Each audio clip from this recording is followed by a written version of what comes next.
Welcome to the Boxing Source Midweek Report, where we tackle the latest topics in the sport of boxing here up to this point every single Wednesday. Time to start the show. Oh my goodness. Yeah, I am back here with the Midweek Report on June 25th, 2025, 6/25/25. Oh my goodness. Man, that weekend, boy. I tell y'all, that weekend really took a lot out of me, man. I'm telling you, the older you get, the less hard you could party. And I tried to conserve my energy as much as I could. You know what I mean? I tried to do as much as I could to conserve my energy. But listen, every year around this time in the DMV area, there is like a big weekend of parties, and I just go all out. Well, I used to go all out with these parties, but now, even with the coverage of these parties, sometimes I still like get a little bit overboard with what's going down. So I'm like, man, I tell you. But yeah, hooky weekend. It's hooky weekend for the DC area every year around this time. And listen, it's the business. Big ups for everyone listening live here for the Midweek Report. We got my guy L Dub Boxing in the building here. What's going on with you? And yes, we got D Ray live on the drive in the building, man. What's going on with you? What is going on with you? Man, we got a few topics here that we're going to be talking about. As I said, I'm still recovering, and you can see like my voice is almost gone. It looks like it's almost gone, or whatever it is. But we got a number of topics here that we're going to be going through as we have, of course, action is coming up this weekend. We got Deontay Wilder that's going to be in action against Tyrell Herndon. We got Jake Paul going up against Julio Cesar Chavez Jr. also on Saturday. And we're going to have some more action that should be scheduled for Friday as well. So that gives us a number of things here that we're going to be looking for on this weekend. So, I'm going to try to cover as much as I can with that being said.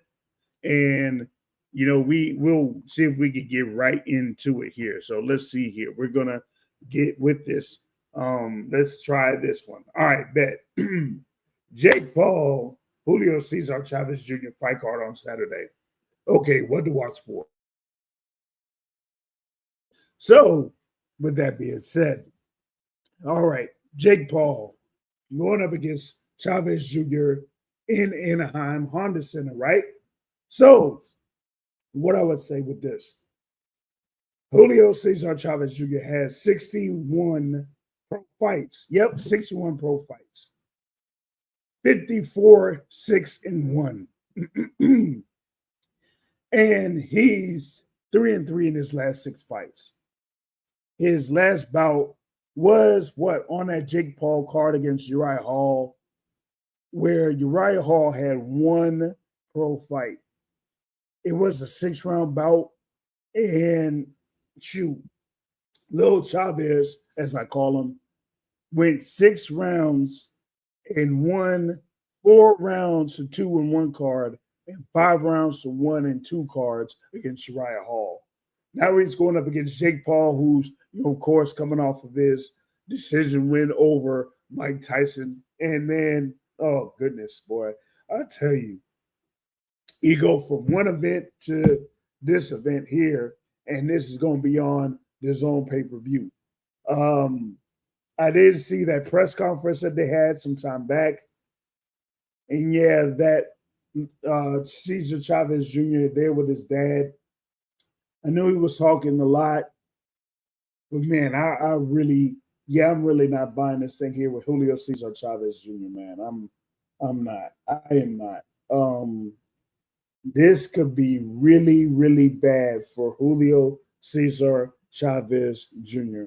I'm giving him maybe, just maybe, 3 rounds in this bout.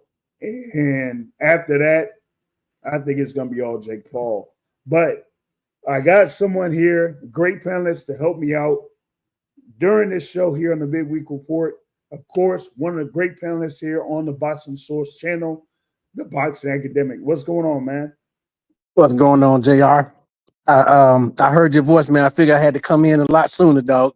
Had to come help you out a lot sooner.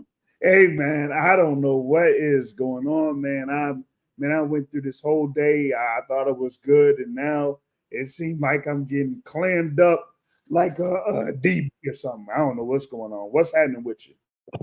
Chilling, brother. Chilling. Yeah, man. Here we got this upcoming fight card here Saturday night. That's on the Zone, but it's the Zone pay-per-view with Jake Paul. Given that it's Jake Paul, so they got a lot of money for the purse when it comes to Jake Paul. And now he's going up against Julio Cesar Chavez Jr.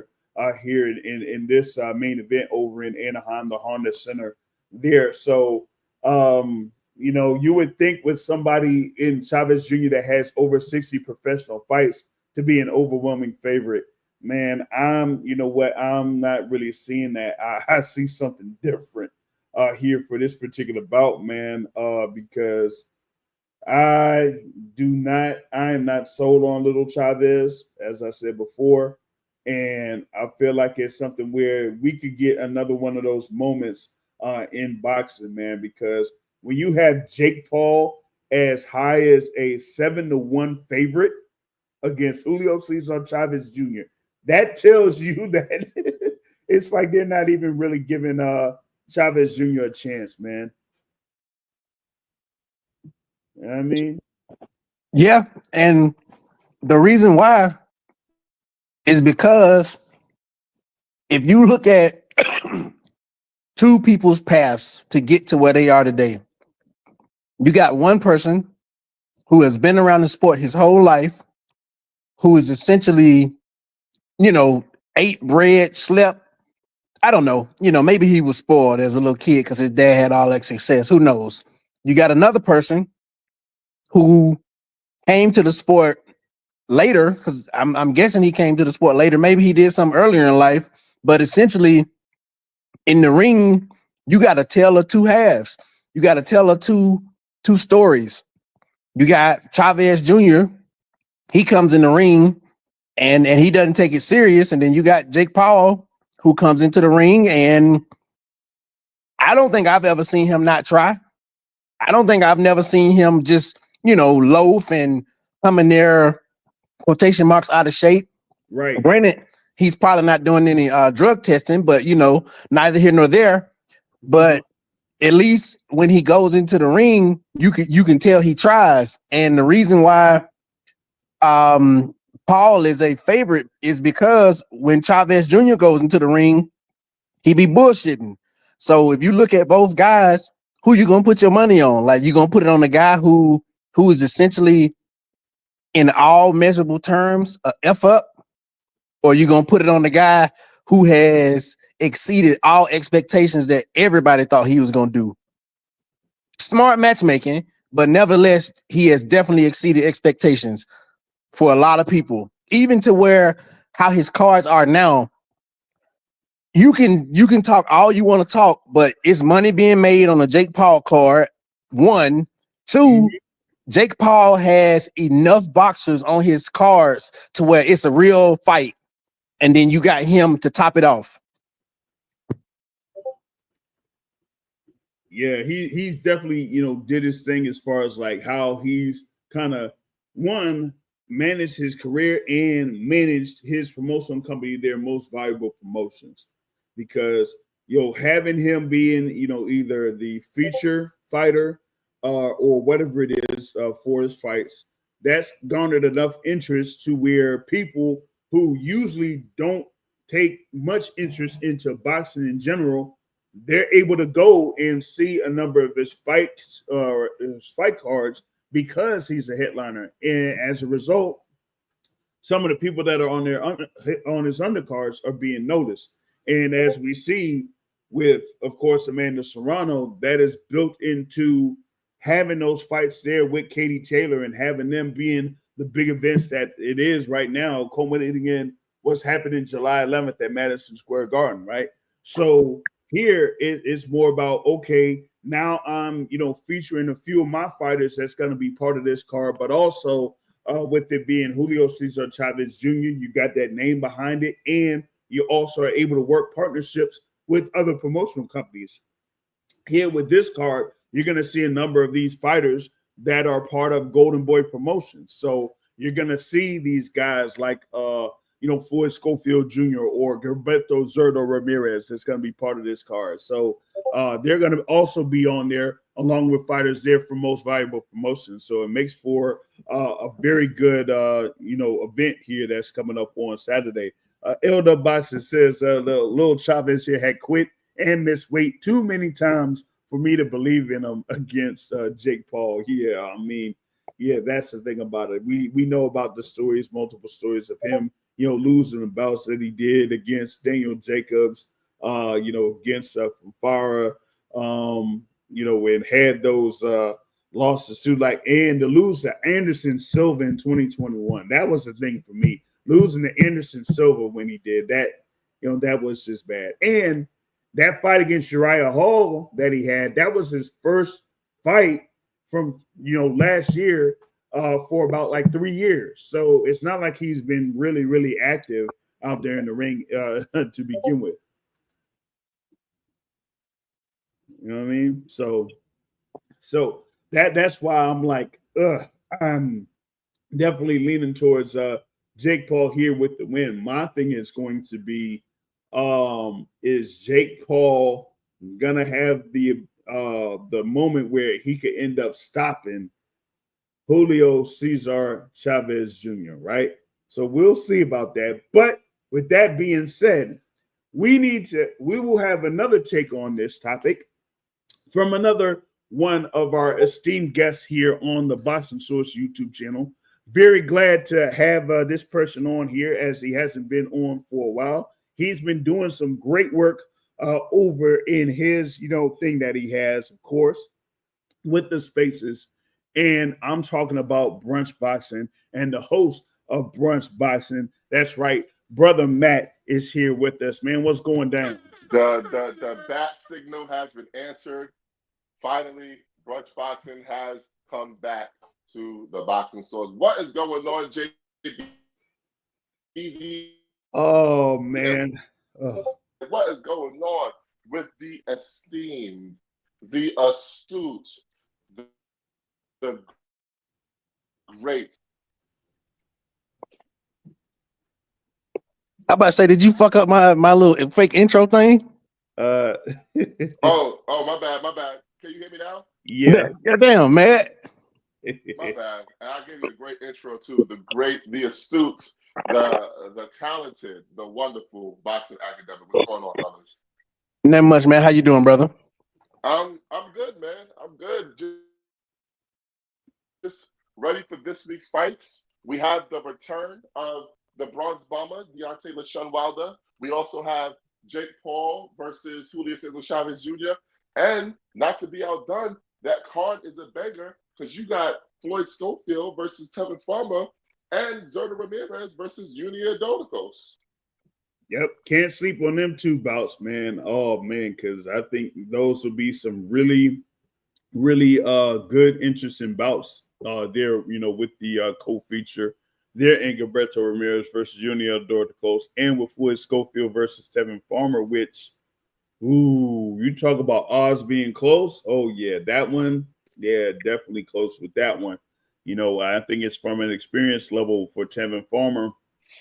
Having him being a former world champion, being in multiple close bouts, and with Floyd Schofield, I think that they really are trying to build him up to be at a specific level. But he's already one of those top contenders in the WBA, and has been so for some time now. So it's almost like, now what do you end up doing with them? But here against Tevin Farmer, man, I think he's going to be dealing with a lot of issues early and often, and he got to be careful with this one.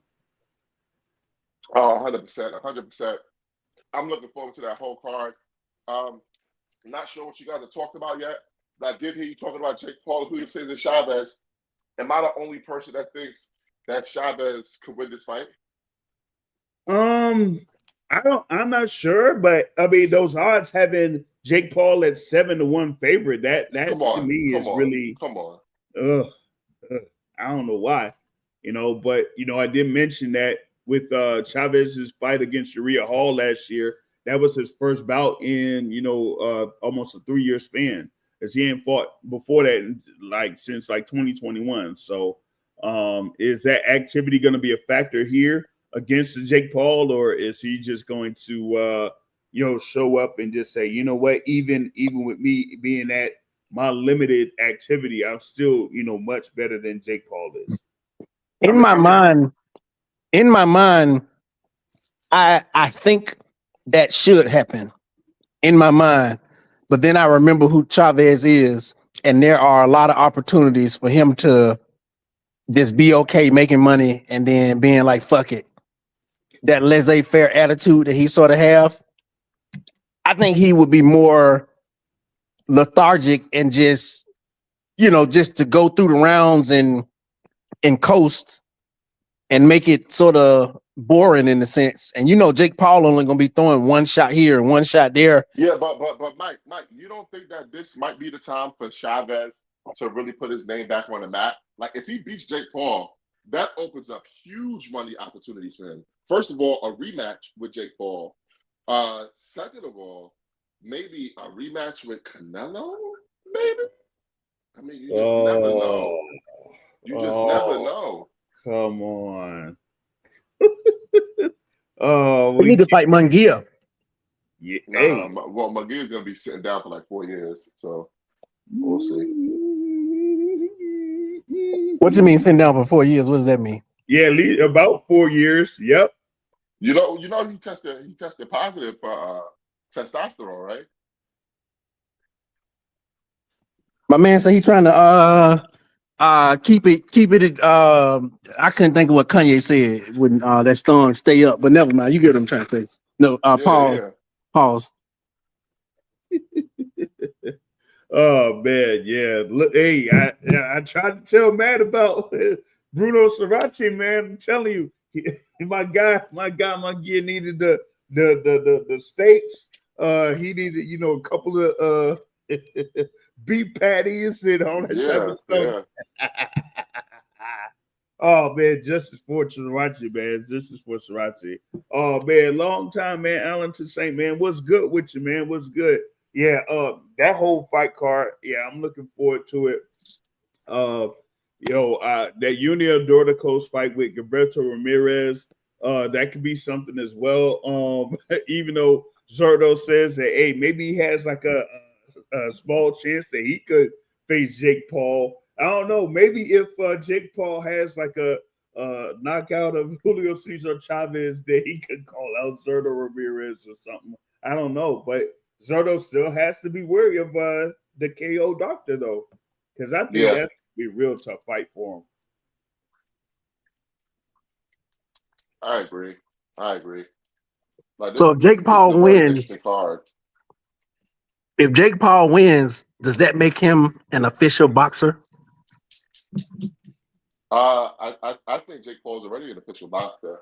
I don't understand why people still not giving him credit for being a boxer. He is a boxer. Official in the sense like you got to beat somebody. Official boxer, like not beating Mike Tyson and beating people in MMA, because the only other real boxer he faced, he lost. So I'm saying, does this legitimize him? Look at some of the guys your favorite prospects are facing in their first 10, 11 fights, and Jake Paul resume is right up there with any of them. Well, that could be. Yeah, I could agree with that. Oh man, Alex just say as we discussed Golovkin. Yeah. Oh my God. He says, is Chavez Jr. still a boxer? Oh, come on, man. Oh, jeez, yeah, man. Listen. I think with the amount of attention that Jake Paul gets, that he'll have it to where people talk about if he can compete against a number of the bigger name fighters within his division or outside of his division. And of course, we talked about like earlier this year how he complained about not getting a Canelo fight because Turki Al Sheikh kind of took that from him or whatever it was. So now we could see, okay, what happens after this fight. Maybe he has it to where he's gonna have a vested interest in fighting Canelo Alvarez. Yeah, I know that there was some word that he could have had an exhibition fight against a certain fighter that's few divisions lower than he is, but that kind of like is might be out of the question here at this point. Although I'm kind of nervous about something here for the summer though. But that might be talked about at a later time. But I'm just looking to see here what Julio Cesar Chavez is going to do early, and if I see him like at least give some good effort on it, then yeah, we might have ourselves a little bit of a fight there for that main event. But if not, then yeah, it's just going to be something where Jake Paul is going to end up looking good. And he ain't got nothing but to give something early because he ain't gonna beat nothing past round 6, probably round 5.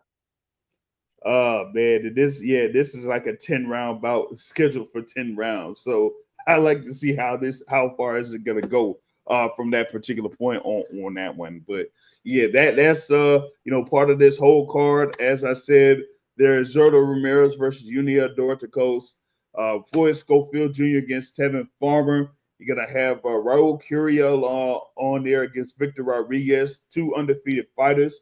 You're going to have Avius Griffin there against Julian Rodriguez, also as part of this card. And Joshua Edwards there, young heavyweight, will have his third pro bout there. Yeah, already his third pro bout against Dominic Hardy. And Holly Holm will be facing Yolanda Vega on this card as well. So there's a lot of action there that's scheduled for the Zone and the Zone pay-per-view to look forward to out there, man.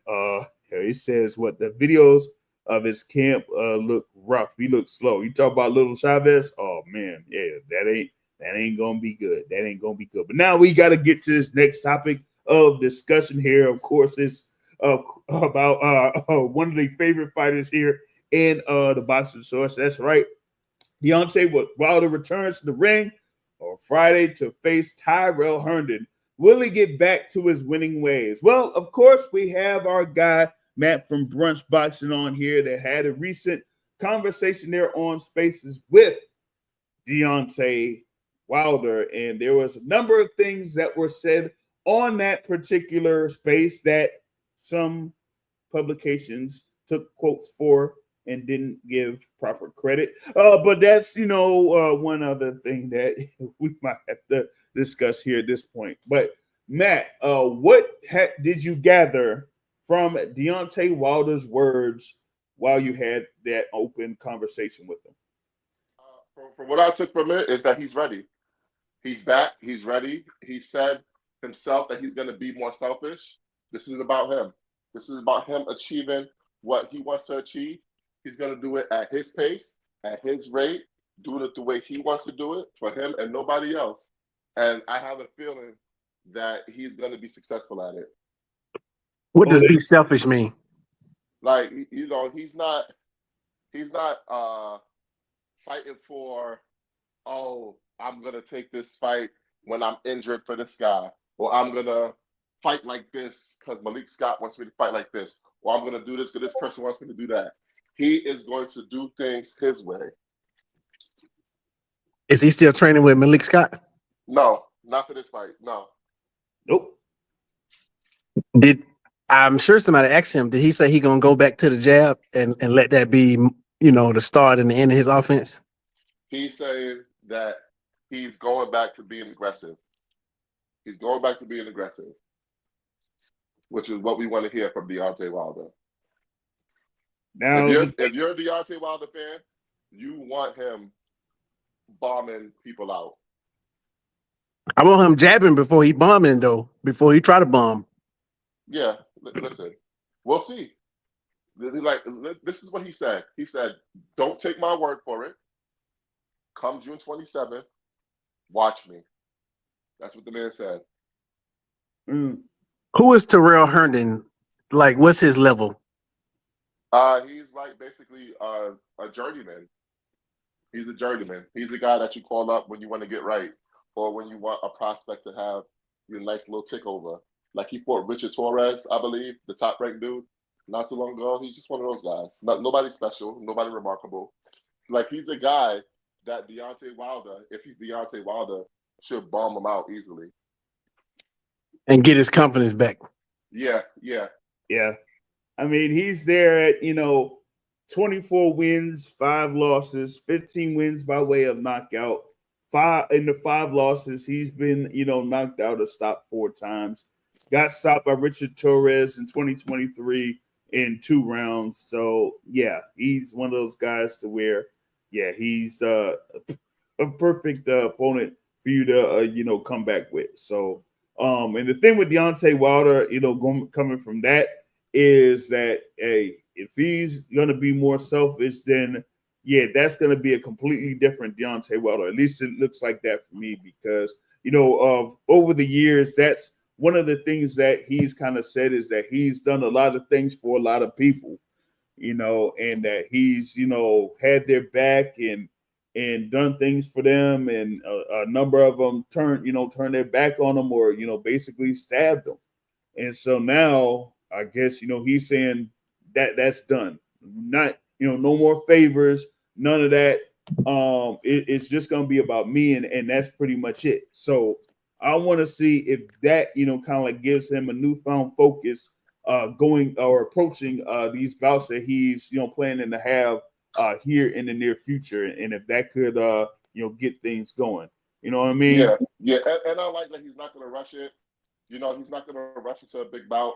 He's going to take his 2 bouts to make sure that he's all the way right before he gets back on the big stage. Because he feels that he took a few bouts when he was compromised or injured, just to make things go right. Right. And we see where that got him, So now he's back doing it for him. Let's see what happens. Now, before that conversation, he did, bring up that in those recent bouts that he had, that he was, injured. He took the fight injured in that he realized that he had like issue with his shoulder. So getting that shoulder surgery was, very, important for him on that front. But also, did he have a situation that was going on outside of the ring? And if that is completely clear, because if he has that situation also, done and out of the way, then he could be, fully ready to go mentally going into these bouts. So he does have it out the way? Everything in his personal life is either out the way or on the right track to where it's not an issue anymore. That is beautiful to hear. Beautiful to hear. Because shit can derail you, man.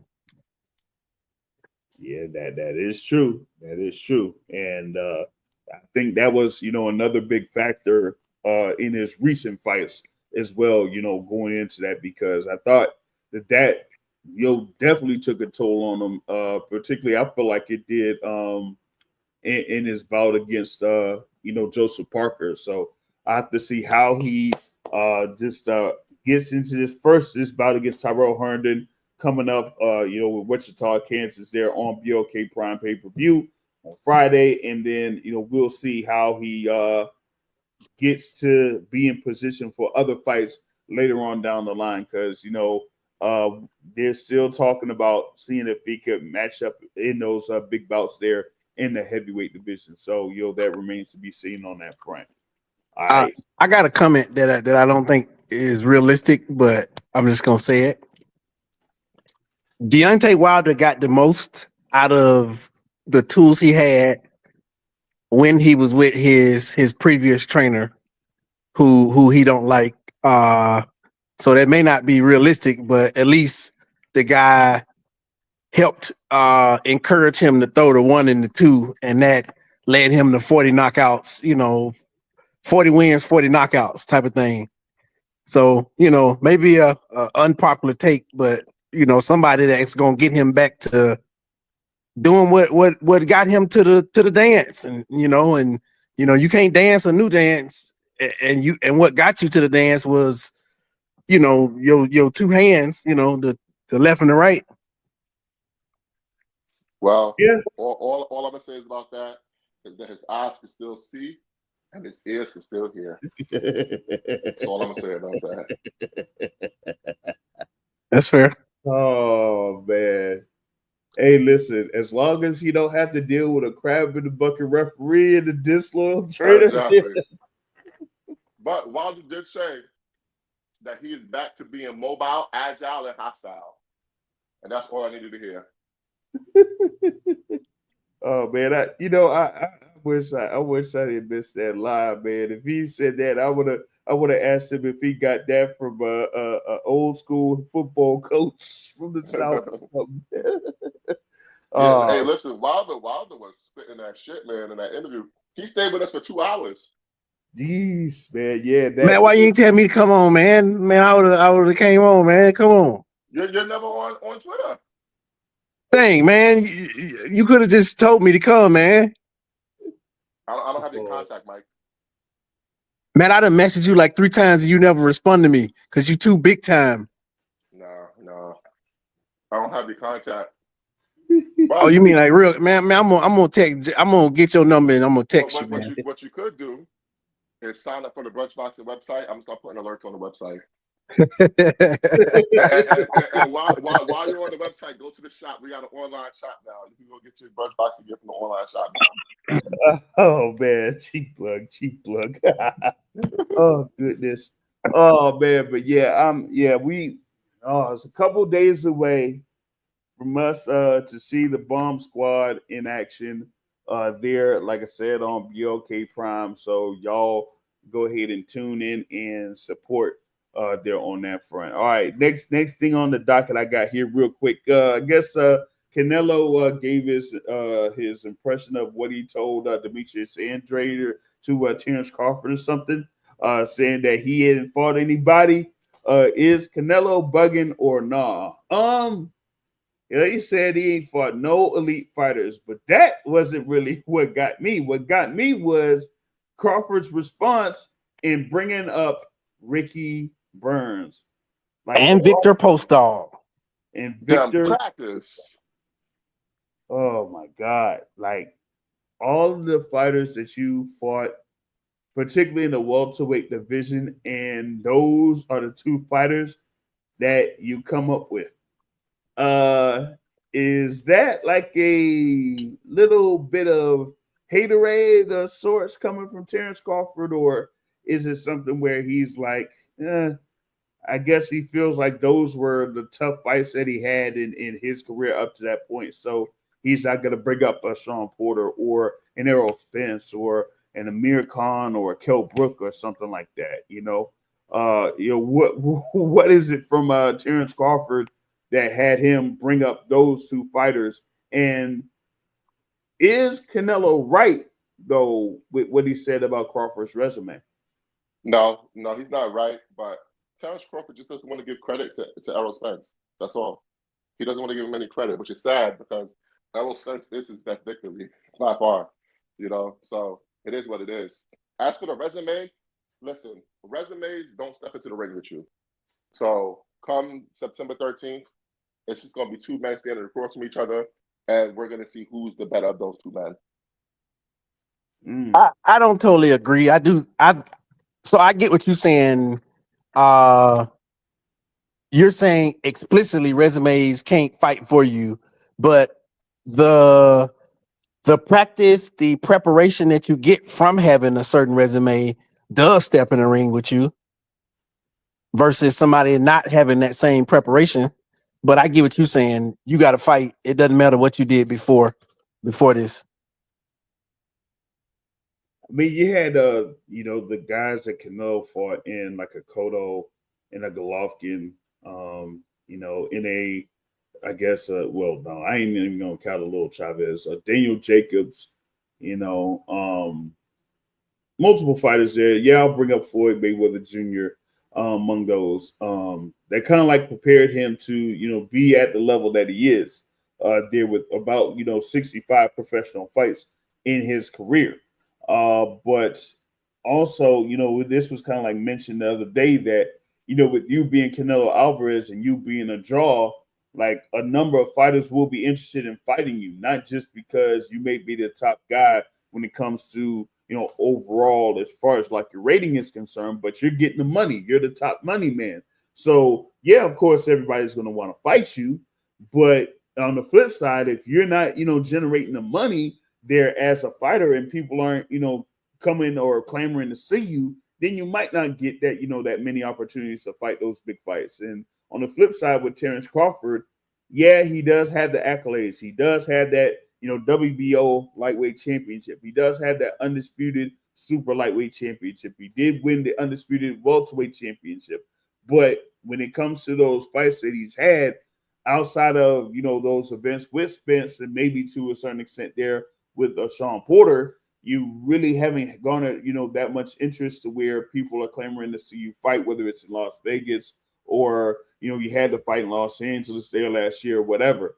That, hey, okay, it doesn't matter what, he's done in the ring. I still want to fight him because, he's the money man. So that's the thing on that front. Adam here says, hey, we counted the elite fighters that Canelo beat, and I could count it on one finger. He said he used his middle finger. Oh my God. So I would say on this question, has Crawford fought any elite fighters? So I really think it's how you judge, because his best win, yes, is Errol Spence. Uh-huh. I think Errol Spence is on the cusp of being elite, but I don't know if I can put him there. I just don't know. Like, he's a very good fighter, but let's say if you what I think I know about him now, I think he's a B plus, A minus, B plus, A minus, somewhere around there. But I'm not sure if he's elite, like elite in the same company as Floyd, in the same company as Usyk, in the same company as, like, I wouldn't even say Wilder is elite for that matter. It's like it's semantics, but yeah, like elite. Not I wouldn't. He's a good fighter. He's an exceptional fighter, but if you use the semantics and how you rate people, he may not be considered elite. Okay, so from his run, Spencer's run from 2017 until that 2023, he beat like Lamont Peterson, Kell Brook, Mikey Garcia, Sean Porter, Danny Garcia, and Yordenis Ugas. So he was That's like not at that elite. That's time, not elite. Come on. he was like I at least, said that he's an A level fighter, but like elite to me is, excuse me, I said A minus. Elite to me is probably A plus. okay. Now, at one point, at least here on the Boxing Source, we did have Errol Spence Jr. hold the top spot in the pound for pound rankings. And at least for me at that point, I thought he was like one of the top fighters, in the sport of boxing. So I would say, hey, if you're able to become, a unified welterweight champion in that era where you did have like a Porter or a Garcia, even though he didn't have the fight with Keith Thurman, like he could, have that case or be in that discussion and say that he probably had a better welterweight career than Keith Thurman did, to So a extent. so let me ask you this question: is Hands of Stone, is he elite? Duran. Yes. Is Roberto Duran, is he elite? Yeah. Yes, yes. What the Yeah. fuck? Okay. So Roberto Duran against top fighters, did he win or lose against those top fighters in his division? Yeah, he got wins over him. He Over got wins. one. He got losses. How many more wins than losses did he have against them elite guys? Well, you're gonna have to go pull up the resume. So he lost against um he lost against my guy from Detroit, which I'm drawing a blank here. I'm tripping. Hitman. Hitman. He lost against Hitman. He did he Yeah, but one could argue that anything above 135 was above him at his best. Yeah. Like he's like this. He's like this. He's like brought up as one of the, or probably the best 135-pound fighter ever. Yeah, But once he, stepped above 135, that's where you've seen like most of those losses, particularly in those bigger fights there, because it wasn't until like, welterweight that he fought, like Leonard or Benitez above 147 pounds, or those guys like Marvin Hagler, Tommy Hearns, Robbie Sims, and another fight against, Ray Leonard, that was over at 160. So you have those two. It's like he fought in two different eras of there. So it's like two careers, I would say, there for Roberto Duran. That's fair. That's fair. At one point in time, I guess you could say he probably was elite. So I get what you're saying. Yeah. The point I'm making though is knowing what I know about Spence now, I don't know if I can put him in the elite. I can put him in the very good category, but just elite, I just don't know. Yeah. Now here's another thing too with Errol Spence, right?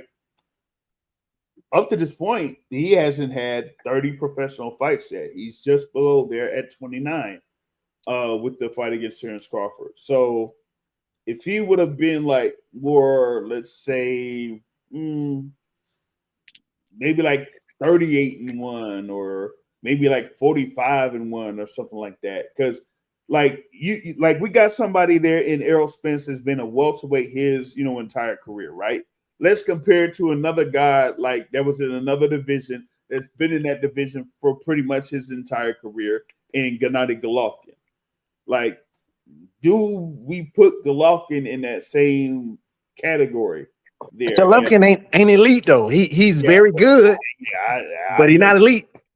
I've never said he's elite, but there are a number of people that felt like Gennady Golovkin was like one of the best middleweights ever, which is absolutely insane to me. But he also was someone that was considered among the top fighters pound for pound there when he was at his peak, so to speak. So that's the thing there when it comes to considering a number of these fighters and bringing up like an Errol Spence, like if he's in that elite category or where do you place him overall? You know what I'm saying? So that was the thing on that one, man. We got to come up with some criteria to judge what makes a person elite. I'm gonna do my own research. that sounds Oh, like he's on the. See, this is what happened when you talk shit to me, man. Your phone break up. Oh man, yeah, that's essentially saying, and he had to come off, man. He had to come off. Oh, jeez, man. But yeah, I wanted to hear what he had to say. yeah, I think he'll be able to get back on. Hopefully, he'll be able to get back on here. But then, we're in the middle of the Midweek Report here for June 25th, 2025. If you are, enjoying the content here, hit the like button, hit the share button here, and continue to follow the Box of Source here on YouTube. A nerd says that Spence has never been second pound for pound at any time. I mean, that's according to other people there. Captain. What do you mean he has never been second? As far as like pound for pound lists and that type of stuff or whatever it So is. he's saying he has always been first.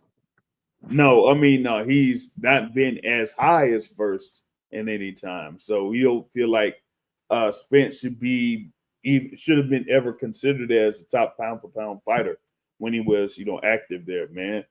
Captain DGAF in the building, man. Shout out to you, man. All right, so next up, man, we got this thing here in the welterweight division. We got, of course, WBO welterweight champion there, Brian Norman Jr. had his knockout moment there against Jen Sasaki, and now there's been a whole lot of talking around a whole lot of sides and things like that. But then we had something there with Mr. Bill Haney. So I mean, with Brian Norman Jr. being a topic of discussion after his win over Jen Sasaki. And, Bill Haney had called him out. Will this lead to a Brian Norman fight with Devin Miles Haney? Man, I'm not seeing it. One, Brian Norman Jr. looks like he's, trying to see about getting the unification bout, whether it's against Mario Barrios or whoever the WBA or IBF champion will end up being. That's on one side, and even though it might be like a lucrative fight of sorts for both fighters, both Brian Norman Jr. and Devin Haney, I just don't see like how it's possible. I don't see like their overall interest in the fight here at this particular juncture. And I mean, for me, I don't see what the sense is for Devin Haney to go after Brian Norman Jr. at this point. Yeah, Haney is up there rated at the WBC for welterweight. I have to check if he is also rated there in the WBO, but we have to like see how Devin Haney would be kind of like entered into the picture there in the welterweight division. I have to see more from Devin Haney first to see what he could do at welterweight there against the likes of not even a Brian Norman Jr. You know what I mean? It could be against maybe like a Rashidi Ellis. I don't know, or like even a Karen Chikazian. Maybe you have a fight between Devin Haney and Karen Chikazian, even though like nobody would kind of be interested in that, from a visual perspective, one shape, form, or fashion. But I would want to see what Devin Haney does against a number of these, contenders at welterweight to see, okay, is he there that could be a viable competitor against the Brian Norman Jr. that has like a high KO ratio right now. You know what I mean? So that's the thing though, man. It says Errol is really loved in these YouTube streets. Yeah. Come on, man. Oh man. Hey, listen. Hey. I mean, even beforehand, man. I mean, before the fight, you seen all of those channels out there for Errol Spence Jr. And then after July 29, 2023, you seen a whole bunch of them slowly disappear. You know what I mean? It says Brian Norman Jr. got to make this right. Hey, I'm still, not over how they handled the situation there with Jerome Boots Ennis.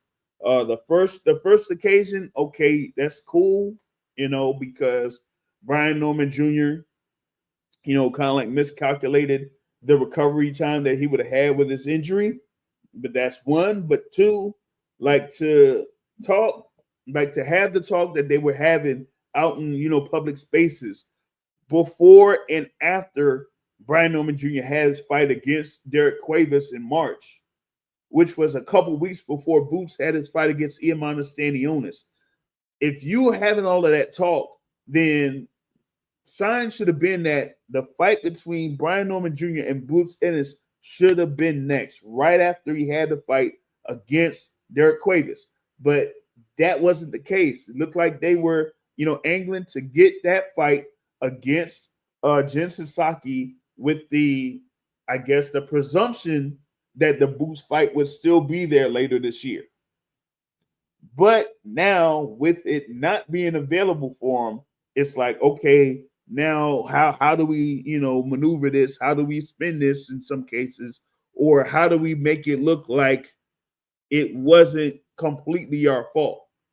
Okay, let's do it this way. And they kind of have it to where they're saying, oh, Boots is, taking his tail and running up to 154. No, Boots has been at 147 pounds his entire career and been there for longer than you've had your career. And he's tried to have those title opportunities against the Errol Spence or against the Terence Crawford, didn't get those. Tried to have the unification bouts in 2024, didn't get those. So when he finally got one there against Iamana Stanionis earlier this year, he wanted to have another one right after that. Why is he going to wait for you at the end of this year if he doesn't completely feel like he's going to be able to make 147 pounds? That's pointless to me. So I would say, hey, it's time to move up. Go ahead and move up. Do your thing there, Boots Ennis. And for Brian Norman Jr., well, now we got to see if there's going to be any available fights for him. And given the current status of Top Rank right now, they don't have a network deal, or at least I haven't seen a report for a network deal in place yet. And with that being said, how are you going to gauge what your value is. Even with this knockout win against Jin Sasaki, you still don't have a proper gauge of what your overall value is. Just one fight against Derek Cuevas, one fight against Jin Sasaki as the WBO champion. Now, are you going to have Top Rank be able to invest in you and believe in you, or are you looking to shop yourself elsewhere? That's going to be the big part of it, and that's where the whole thing with Devin Haney comes in, because Devin Haney comes in with a high asking price. So of course you want to see if you could tie yourself with Devin Haney, because he's looking for what, 3 million or more per fight. So yeah, you want to fight Devin Haney and you could get like a high purse for it, cool. But if you're not going to get that, what are your other options going to be? And that's the thing about it. I say he should go ahead and have a hometown fight. We did like suggested after he had his win last week that maybe he should fight Rashidi Ellis. That would be a good fight there for Brian Norman Jr. and also for Rashidi Ellis. We haven't seen much from Rashidi Ellis since he had his lone loss to Roy McVie in 2023. He's been there on Team Combat League for a couple years, and has had a few bouts recently against Josec Ruiz over in or close to his hometown. So I would say have a fight, Brian Norman Jr. versus Rashidi Ellis, there for a voluntary defense of that WBO welterweight title. But outside of that, having a fight with Boots Ennis, at least right now, that's out of the question unless you move up. And a fight with Devin Haney, nah, I just don't see it, man. I really don't see it at this point. There, man.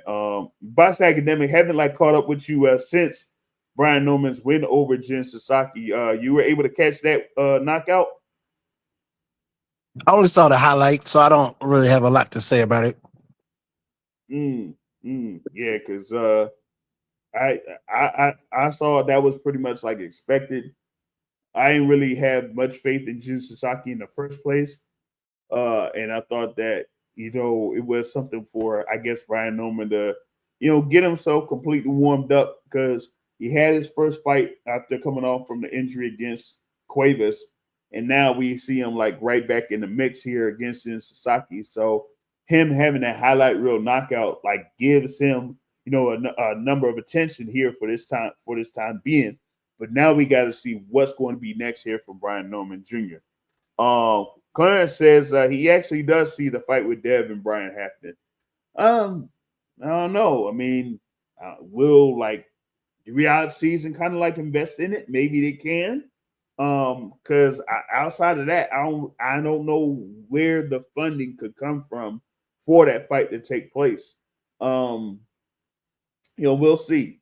Because Devin's looking for an opponent because of what happened with Ryan Garcia and Rolly Romero. Because remember, all signs were pointing towards Devin Haney and Ryan Garcia having a rematch, and then Rolly Romero gives Ryan a chin check and pretty much disorients Ryan for the rest of that fight, and he didn't do much of nothing for the rest of that encounter there in May. So now with Devin Haney, it's okay, who can I look for as a dance partner? Maybe that could be something there if he wants to go for a world title in a third division. He would be a 3-division world champion if he is able to fight and defeat Brian Norman Jr. And the other thing too, right? Brian Norman Jr. there as the WBO champion. There was another fighter that was at 140 that should have been an opponent for Brian Norman Jr. that was a WBO champion, or probably still is there in Teofimo Lopez. All he has to do is move up, say he's moving up to 147, and he could get that immediate shot to fight Brian Norman Jr. So why isn't he doing that? Oh, money? Okay. Well, then that's out of the question. Devin Haney has had this reputation of sorts of saying that, hey, I'll fight the guys that other fighters ain't willing to fight, or whatever it is, or I'll take on these challenges when other fighters ain't doing it. This could be another example here for Devin Haney going after Brian Norman Jr. for that WBO welterweight championship. Claire says, yeah, correct. Only if Riyadh is involved. Yeah, they gotta have something where they say, hey, we could we can see that there's an interest in this particular bout to make it happen and put in the money for it. So that's how I got on that. All right, Matt. Last thing I got here on the docket, real quick. Hopefully, Matt will be able to get back. Manny Pacquiao had his media workout in Los Angeles this afternoon. Is he really back, or is it a wrap for Pacquiao? Oh man, 46 years old, going after the WBC welterweight championship in Mario Barrios. And Mario Barrios has been, in the gym out there in San Antonio, and he's, heard the talks and all that type of stuff. And he's been highly offended. He has been highly offended of all this talk about him having this title being food of sorts. In comparison to the other title holders that were out there at the time, when they had, Boots Ennis there with the IBF and WBA belts, and you had, of course, Brian Norman Jr. getting this WBO title. So now he's more of like, okay, I'm here to prove to y'all that, man, I'm not no slouch of any sort. That I'm not like some, regular belt holder. Then I'm gonna just go in here and I'm gonna, basically embarrass Manny Pacquiao come July 19th. So I don't know what they did out here for today's workout with Manny Pacquiao, because hey, he, of course he does his thing out there in wild card like he usually does to prepare for his fights here in the US. But yeah, I'm not completely sold that he can really pull off the upset here against the Mario Barrios. And we're about a few weeks away from that bout taking place there. Box Academic, how much confidence do you have in Manny Pacquiao pulling off the upset against Mario Barrios? On paper, he shouldn't win. However,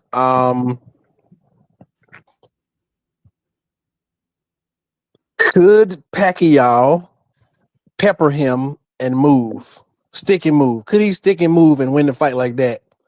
Sort of with old man quick speed and like resetting Barrios.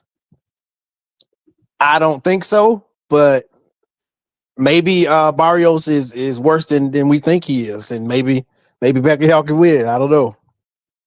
He shouldn't win, but yeah, we'll see. Well, could it be something where maybe it's a style matchup to where the quick twitch movements of Manny Pacquiao could throw off the timing of Mario Barrios? Or because that's the only path to victory that I see for Manny Pacquiao, is that his timing will throw off Mario Barrios. But outside of that, yeah, I don't see where a path to victory could happen there for Pacquiao here. I mean, it's yeah. Yeah, that's what I was saying. Like, if he can land his punch first, and let's just say it ain't much drug testing or something, and his punch is still like good, who knows? I mean, the thing is, yeah, they the thing with drug testing. It can't be that, man. This is WBC, man. They got the clean boxing program that they implement. So okay, so Manny Pacquiao will only win going 12 rounds. Okay, I got it. If he makes it to 12 rounds. Oh man, but the odds like have Mario Barrios under 4-1 favorite. Why? That's crazy to me. Like I would have that's something you got. So you mean to tell me that Jake Paul is a bigger favorite against Julio Cesar Chavez Jr. than Mario Barrios is against Manny Pacquiao? That's what these folks are telling me. Oh my goodness, that is insane. This is absolutely insane, man. But we'll have to see like what Manny Pacquiao is going to be able to do here in these next couple of weeks in his preparation for his fight against Mario Barrios, and if he does the unthinkable and becomes a world champion at 46 years old. But yeah, I just don't see it. I don't know how he's going to be able to do it there, and that it could get. Hey, I wouldn't be surprised if it gets really bad for him after 4 or 5 rounds. We'll see. Hopefully, Freddie Roach won't have to throw in the towel or something like that. But we'll see how this goes here as we get closer and closer to that event there in Las Vegas there. But that's mostly what I had here for this midweek report. Quick hour. Like I said, pretty much try to do these midweek reports in an hour time. I got one more thing. All right. So I started thinking about the elite conversation. Okay. And I think there is nuance to that because you can be elite at one moment in time and then not be elite after that moment in time, which is the normal sort of arc in boxing. You're elite and then you're not elite. And so if I rank Errol Spence at his prime or when he was, dare I say it, elite, yes, Errol Spence was elite at one point in time when he beat all of those people and he was the top guy. However, I will say after the Crawford fight, it kind of exposed some limitations. And then, he wasn't necessarily elite because I think those limitations were also seen in the Ugas fight, even though he won the fight. But at one point in time, I will say Errol Spence was elite. Yes. So Matt don't have to try to curse at me and be mean to me and stuff. With Deontay Wilder, so it's weird because you can have an elite attribute, and so Wilder definitely has elite power. At least when he used it, he had elite power. But I'm not sure. So at one point, Wilder was elite, yes. However, I will say the fact that, okay, and the reason why I say he was elite because he had elite power and elite endurance. But then once his endurance started to go, he wasn't elite no more because it was much more difficult for him to to land the power even late and stuff, like to keep people off. So I think Wilder was elite when he had both the power and endurance, and that's when he was elite. But after he lost that endurance, he wasn't elite no more. All right. So I would say with Wilder, around his time period about 2018, 2019, something like that. Maybe he was at his top level, elite or something like that. And as you mentioned there, it's more about sometimes it's about matchups, and that there could always be that guy where no matter how you performed or how you've been at the top of your game for the majority of your career, there could be that one person that you could say, hey, regardless of your attributes, they just don't match up well against a fighter like a Terence Crawford, or for Deontay Wilder, it could be like a Tyson Fury. Or I was going to mention another guy, fighter that was at welterweight in the past, in Shane Mosley. Yeah, he had his run there in lightweight and super lightweight, but he also did his thing at welterweight. But if you go up against a guy like a Vernon Forrest, then yeah, that's going to be a matchup issue for you, regardless of how many other people you beat and what you've been able to do in the ring. So yeah, you could be an elite fighter there, but there could just be that one opponent. They don't have to be elite.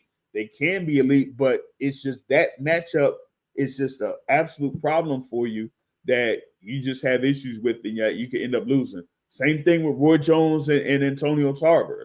Same situation. Roy Jones is probably described as one of the top, most gifted fighters ever, or at least in the era that he was in. But against someone like an Antonio Tarver, he's always going to have those type of style issues with him. So yeah, you could say the same thing here for Errol Spence Jr. is that he had a run where he was an elite fighter. It's just that when he faced someone like Terence Crawford at the time, that type of style and that matchup was just not good for him. on that front. So yeah, that's a good way to put it right there. And Wilder was he may not have been elite at everything, but he was a specialist. So you can be a specialist and be elite at that. So, but obviously we can see what sort of styles give him fits and stuff like that though. But yeah. So at one point in time, yeah, he was. Yeah. So yeah, you'll put that there for Deontay Wilder, and also you would say that there for Errol Spence Jr. So that's a good one there. So that's what we got here for this edition of the Midweek Report. Once again, thanks for the Boxing Academic for joining here in the discussion, and also Matt from Brunch Boxing joining in for the discussion, and everyone that was able to be in the chat. Once again, if you can, hit the like button if you haven't done so already, and hit the share button to share this midweek report, and also subscribe through either YouTube or follow the page there on Facebook, because it's also live on Facebook here at this particular time. So with that being said, I will catch y'all later, y'all. Peace out.